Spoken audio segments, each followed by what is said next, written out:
আজকে যারা বলেন এই বাচ্চারা কোথা থেকে এসেছে, আজকে যারা মনে করেন এই তরুণ শৈশবের লোকেরা তোমরা আর কি করেছো, আমরা 15 বছরে সব করে ফেলেছি। ইয়েস, করেছি, আমরা সবাই করেছি। কিন্তু আমাদের এই তরুণ যুবকেরা যে রাষ্ট্র গঠনের জীবন বাজি রেখে একটা মানলে একটা যায়, বাকিগুলো সরে না, এই উদাহরণ আমাদের তরুণ যুবকেরাই করেছে। আমরা অনেকে তা করতে পারি নাই। এই যাত্রাবাড়িতে নারায়ে তাকবীর স্লোগানের হয়েছে, গুলি চলেছে, আমরা দাঁড়িয়েছিলাম। আবার এই যাত্রাবাড়ির ভিডিও ক্লিপ এখনো পাওয়া যায়, যারা স্লোগান দিতে দিতে তাদের কর্মীদের রেখে নিয়ে তারা পালিয়ে চলে গেছে। সুতরাং আমরা সবাই কথা বলার ক্ষেত্রে যেন সংযম থাকি, সবাই কথা বলার ক্ষেত্রে যেন পরস্পরের প্রতি শ্রদ্ধাশীল থাকি। আমরা কথা বলার ক্ষেত্রে যেন কারো ভূমিকাকে ছোট করে খাটো করে তাকে যেন অপমান লাঞ্ছিত কিংবা তাকে যেন আগামী দিনে ভূমিকা পালন করার ক্ষেত্রে নিরুৎসাহিত না করি। আমরা এই বড় মানুষগুলো, আমরা এই বড় দলগুলো, আমরা এই বড় বড় কথা বলাওয়ালা লোকগুলো 15 বছরে 16 বছরে যা করতে পারলাম না, আমাদের এই তরুণ যুবকেরা জীবন বাজি রেখে আমাদেরকে একটা রাস্তা দেখে সামনে হাঁটার সুযোগ করে দিল, বসার সুযোগ করে দিল। এখন আমরা কথায় কথায় তাদেরকে বলে, এই তোমার বয়স কত, তুমি তো বাচ্চা মানুষ, তুমি আমার সামনে কথা বলো। আমাদের জাতির জন্য দুর্ভাগ্য, এই তরুণ যুবকদের অপমান, অসম্মান, অমর্যাদা করলে আমাদের উপর আবার সেই 25 বছরের, আবার সেই 15 বছরের লানত আমাদের উপর এসে যাবে। আমি সতর্ক হতে বলবো আমাকেও। আমি আজকে তরুণ যুবকদের প্রোগ্রাম বলে আমি আপনাদের খুশি করছি না। আমি এই কথা বহুবার বলেছি। গোটা পৃথিবীতে যত জায়গায় যত পরিবর্তন হয়েছে, শুধুমাত্র আমাদের দুনিয়ার বিবেচনায় না, ইসলামের বিবেচনায় প্রিয় মুহাম্মদ রাসূলুল্লাহ সাল্লাল্লাহু আলাইহি ওয়াসাল্লাম এই তরুণ, এই শৈশব, এই যৌবনে ওই আসার আগেই তিনি সমাজ এবং রাষ্ট্র পরিচালনার জন্য হিলফুল ফুজুল নামক একটা শান্তি সংঘ প্রতিষ্ঠা করে সমাজ এবং রাষ্ট্রের পরিবর্তনের জন্য তিনি ভূমিকা পালন করেছেন। সুতরাং আমরাও ভূমিকা পালন করবো ইনশাআল্লাহ। শুধু তিনি ভূমিকা পালন করেন নাই, এই তারুণ্য, এই যৌবন, এই শৈশবে হযরত আলী রাদিয়াল্লাহু তাআলা রাসূল করিম সাল্লাল্লাহু আলাইহি ওয়াসাল্লামের কাছে গিয়ে তার হাত চিকন, আজকে যাদেরকে বাচ্চা বলে কটাক্ষ করি আমরা, আজকে যাদেরকে জিজ্ঞেস করি তোমার বয়স কত, তোমরা কারা, কোত্থেকে এসেছো, এই প্রশ্ন যারা করি, আমি মনে করি ইতিহাসকে তারা লাঞ্ছিত করেন, ইতিহাসকে তারা অস্বীকার করেন। 2024-এর জুলাই আগস্টের গণ অভ্যুত্থানের তার সাথে তারা বেঈমানি বিশ্বাসঘাতকতা করেন। এটা করা বন্ধ না করলে ইতিহাসের পুনরাবৃত্তি ঘটতে কিন্তু সময় লাগে না। কেন বলছি? আলী রাদিয়াল্লাহু তাআলা কামজ দুর্গ বিজয়ের জন্য রাসূল করিম সাল্লাল্লাহু আলাইহি ওয়াসাল্লাম সবাইকে যার যা যেভাবে যতটুকু প্রয়োজন ছিল দিয়েছেন।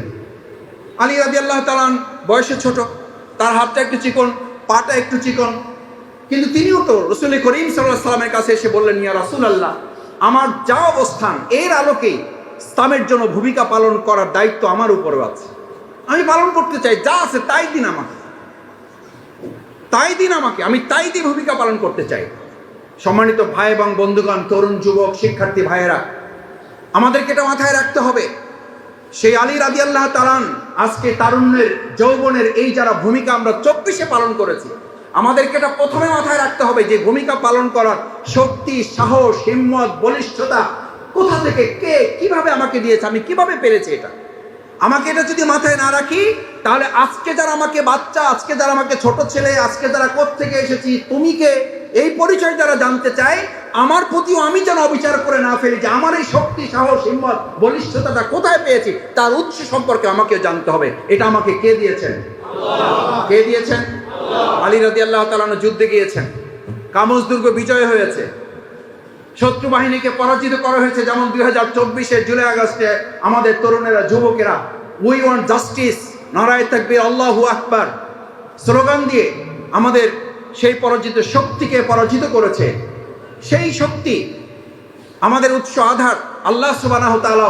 আমাদেরকে স্মরণে রাখতে হবে যে আলী রাদিয়াল্লাহু তাআলা যখন যুদ্ধ বিজয় করে এসেছেন, রাসূল করিম সাল্লাল্লাহু আলাইহি ওয়াসাল্লামকে বলেন, ইয়া রাসূলুল্লাহ, আমাদেরকে আল্লাহ তাআলা এই যুদ্ধে বিজয় দিয়েছেন, আমরা লড়াই করেছি, শত্রুপক্ষকে আমরা আঘাতের পর আঘাত এনেছি।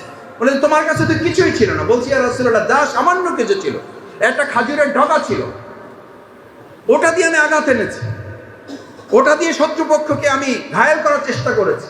আমি সাহস এবং হিম্মতে আল্লাহর উপরে ভরসা করে কামুজ দুর্গের ভিতরে গিয়ে ঢুকেছি। দুর্গের ভিতরে ঢুকে সেখানে শত্রুপক্ষ মুক্ত করে ওই দুর্গ থেকে আমি একটা কপাট ছিঁড়ে নিয়ে এসে ওই কপাটটা হাতে নিয়ে পরবর্তীতে আমি আবার প্রতিপক্ষকে আমি লড়াই করার চেষ্টা করে তাদেরকে পরাজিত করতে চেষ্টা করেছি। রাসূল করিম সাল্লাল্লাহু আলাইহি ওয়াসাল্লাম কামুজ দুর্গের কপাট ছিঁড়ে সেটা দিয়ে লড়াই করাটাকে কিছুটা বিস্ময়কর মনে করলেন। তিনি অবিশ্বাস করেন নাই, কিন্তু এটা জাতির কাছে, ইতিহাসের কাছে স্মরণে রাখার জন্য, প্রমাণে রাখার জন্য, কেউ যাতে মনে না করে যে মানুষ তার শক্তির বলেই সমস্ত উত্থান পতন করে, মূলত সমস্ত উত্থান পতনের মালিক কে? এটা যদি আমরা ভুলে যাই, তাহলে আল্লাহ সুবহানাহু ওয়া তাআলা পরিষ্কার বর্ণনা আছে, তিলকাল আইয়ামু নুদাবিলুহা বাইনান নাস। তোমাদের মধ্যে ভালো মন্দ, তোমাদের মধ্যে উত্থান পতন, তোমাদের মধ্যে জোয়ার ভাটা, তোমাদের মধ্যে ন্যায় অন্যায়, তোমাদের মধ্যে রাত দিনের, তোমাদের মধ্যে এই জালিম এবং জুলুমের, তোমাদের মধ্যে জুলুম এবং মজলুমের এই যে উত্থান পতন ঘটনার প্রক্রিয়াটা, এটা কার হাতে? আল্লাহ সুবহানাহু ওয়া তাআলা। আলী রাদিয়াল্লাহু তাআলা বললেন, ইয়া রাসূলুল্লাহ, আমি সেই কপাট ছিঁড়ে নিয়ে এসে লড়াই করেছি, এমন ভাবে একজনকে আঘাত করেছি যে দ্বিখণ্ডিত হয়ে আমার সেই জানালাটা মাটির নিচে কি হয়ে গেছে, মাটির নিচে লেগে গেছে। বলছে তাই নাকি? রাসূল করিম সাল্লাল্লাহু আলাইহি ওয়াসাল্লামের প্রশ্নে আলী রাদিয়াল্লাহু কিছুটা বিস্মিত হলেন যে রাসূল সাল্লাল্লাহু আলাইহি ওয়াসাল্লাম কি তাহলে আমাকে বিশ্বাস করেন না? রাসূল করিম সাল্লাল্লাহু আলাইহি ওয়াসাল্লাম মৃদু হেসে দিয়ে বলে দিলেন, আমি তোমাকে বিশ্বাস করি, তোমার তারুণ্য, তোমার যৌবন, তোমার শৈশবের শক্তি নিশ্চয়ই এটা করেছে, কিন্তু তোমাকে আরেকটা জিনিস মনে রাখতে হবে, সেটার জন্য চলো ওখানে যাই। গিয়েছেন। আলী রাদিয়াল্লাহু তাআলা বললেন, ইয়া রাসূলুল্লাহ, এই যে দেখেন কপাটটা পড়ে আছে। রাসূল করিম সাল্লাল্লাহু আলাইহি ওয়াসাল্লাম বললেন, আচ্ছা ঠিক আছে, এটা তোলো একটু। তো তোলো মানে রাসূল সাল্লাল্লাহু আলাইহি ওয়াসাল্লাম প্রমাণ করতে চান নাই, প্রমাণ করতে চেয়েছেন শক্তি না, প্রমাণ করতে চেয়েছেন এই শক্তির পিছনে আরেকটা শক্তি আছে। সেই শক্তিটা কার? কার সেই শক্তি? এই শক্তির সাথে যদি আমার সম্পর্ক না থাকে, এই শক্তির সাথে যদি তরুণীর সম্পর্ক না থাকে, এই শক্তির সাথে যদি আজকে এই যুবকদের সম্পর্ক না থাকে, এই শক্তির সাথে যদি আজকে আমাদের রাজনৈতিক দলের সম্পর্ক না থাকে, এই শক্তির সাথে যদি বাংলাদেশের সম্পর্ক না থাকে, বাংলাদেশকে অর্থনীতি, রাজনীতি, সমাজনীতি, সংস্কৃতি কোনো দিক থেকে সংস্কার করে আপনি বাংলাদেশকে এগিয়ে নিতে পারবেন না। সুতরাং যারাই বলেন রাজনীতির সাথে কোরআনের, ইসলামের, আল্লাহ প্রদত্ত বিধানের সম্পর্ক নাই, তাদের এই বক্তব্য দিয়ে দেশ এবং জাতির কোনো পরিবর্তন হতে পারে না। পারে যে না। আলী রাদিয়াল্লাহু তাআলা এটা প্রমাণ করার জন্য রাসূল সাল্লাল্লাহু আলাইহি ওয়াসাল্লাম বললেন, তোমার জানালাটা তোলো।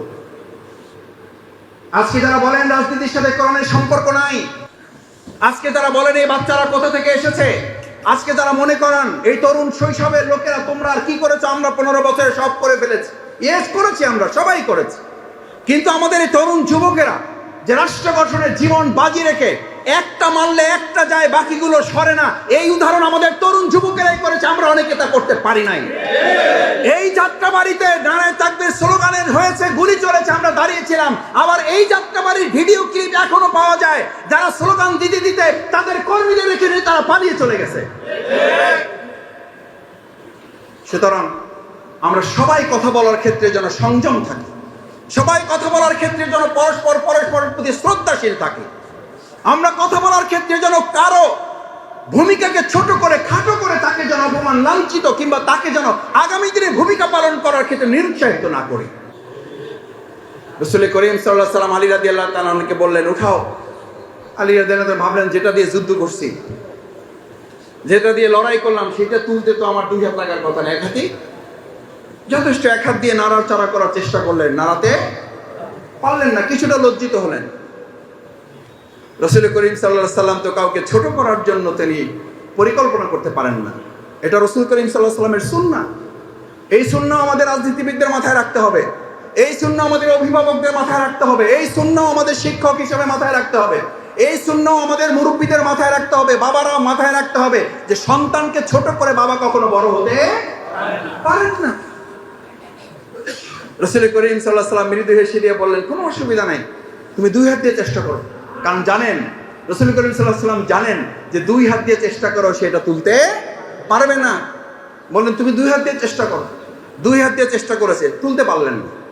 আলী রাদিয়াল্লাহু তাআলা এবার একটু চ্যালেঞ্জ নেওয়ার মতো, যে এবার তো আমি আসলে মিথ্যা প্রমাণিত হতে যাচ্ছি, যে আমি লড়াই করেছি এটা নিয়ে, অথচ এটা এখন তুলতেই পারছি না, আমি রাসূল করিম সাল্লাল্লাহু আলাইহি ওয়াসাল্লামের সাথে শর্মিন্দা হচ্ছে, লজ্জিত হচ্ছে। আলী রাদিয়াল্লাহু তাআলা তার যা শক্তি ছিল পুরো শক্তিটাকে ব্যবহার করে কপারটা তোলার চেষ্টা করলো, আলী রাদিয়াল্লাহু তাআলা আনহু ঘেমে গেলেন, বাট কপারটা এক চুল পরিমাণে নড়াতে পারলেন। রাসূল করিম সাল্লাল্লাহু আলাইহি এবার বলতে পারতেন, আগেই বলছিলাম তুমি পারো নাই, তোমার দ্বারা এটা হয় নাই, আমি জানি তুমি এটা করতে পারো নাই, তুমি সঠিকটা বলো না, এটা বলতে পারতেন রাসূল সাল্লাল্লাহু আলাইহি ওয়াসাল্লাম, বলেন নাই। রাসূল সাল্লাল্লাহু আলাইহি ওয়াসাল্লাম ওই তরুণ, ওই যুবক, ওই শৈশবের আলী রাদিয়াল্লাহু তাআলা আনহুকে জড়িয়ে ধরে আদর, স্নেহ, ভালোবাসা, উৎসাহ, অনুপ্রেরণা দিয়ে বললেন, আলী তুমি যেটা করেছো ওটা আমি প্রথম বলাতে আমি বিশ্বাস করেছি, কিন্তু তোমার মাথায় আমি একটা জিনিস দেওয়ার মধ্য দিয়ে গোটা বিশ্ববাসীর ভবিষ্যৎকে একটা আগাম বার্তা দিতে চেয়েছি। তোমার এই শক্তির কোনো কুল কিনারা নাই যদি তোমার শক্তির সাথে মহান আল্লাহর শক্তির সম্পর্ক তৈরি না হয়। আজ তরুণ যুবকদের একটা আহ্বান জানিয়ে যাই, আপনি সংস্কার করবেন অথবা আমরা সংস্কার করব, গোটা সংস্কারের সাথে যদি আল্লাহ, আল্লাহ রাসূল সাল্লাল্লাহু আলাইহি ওয়াসাল্লামের দেয়া বিধানের এই শক্তির সাথে বাংলাদেশকেও আলী রাদিয়াল্লাহু তাআলার মতো আমরা সম্পর্ক তৈরি করতে না পারি, এই বাংলাদেশকে কোনো সংস্কার করে পরিবর্তন করা যাবে না, যাবে না।